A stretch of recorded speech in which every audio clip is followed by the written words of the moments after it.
যদি দেখেন প্রিয় মানুষটির মন খারাপ, তবে বেশি কিছু খুঁজতে যাবেন না। শুধু খুঁজতে শুরু করুন কোথায় মেলা চলছে। দামি উপহার নয়, শুধু একটা নাগরদোলায় উঠিয়ে দেখুন, মন খারাপ যেন নিমিষেই উধাও হয়ে যাবে। আর তাই আজ আমরা ছুটে চলেছি ৩০০ ফিটের সেই রঙিন মেলায়। চারিদিকে রঙিন আলোর ঝলকানি, আর উপরে পূর্ণ চাঁদ।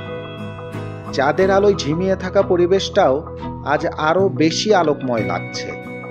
সত্যি বলতে অনেকবার মেলায় ঘুরেছি, কিন্তু আজ মনে হচ্ছে উপরের চাঁদ আর আমার জীবনের নিচের চাঁদকে একসাথে নিয়ে প্রথমবার মেলা উপভোগ করছি।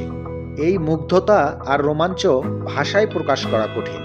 আর এই সব কিছু যখন আমার সেই নিচের চাঁদকে নিয়ে ক্লাসিক প্যারাট্রুপার রাইডে উপভোগ করছিলাম, কি যে ভালো লাগছিল।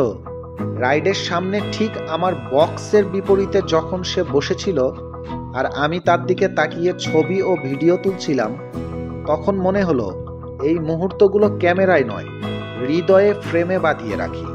রাইডের প্রতিটি ওঠানামায় তার চোখে যে হাসি আর উচ্ছ্বাস দেখেছি, সেটাই ছিল আমার আসল প্রাপ্তি।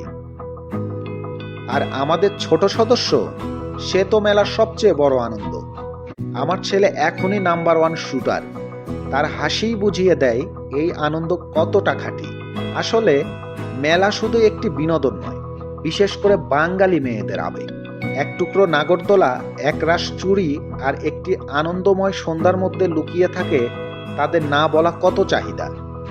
প্রিয়জনের মন ভালো রাখতে এর চেয়ে সহজ আর রোমান্টিক উপায় আর কি হতে পারে। তবে একটা কথা, মেলা অবশ্যই পরিবেশ সম্মত হওয়া চাই, যেখানে পরিবারকে নিয়ে নির্দ্বিধায় নিশ্চিন্তে যাওয়া যায়।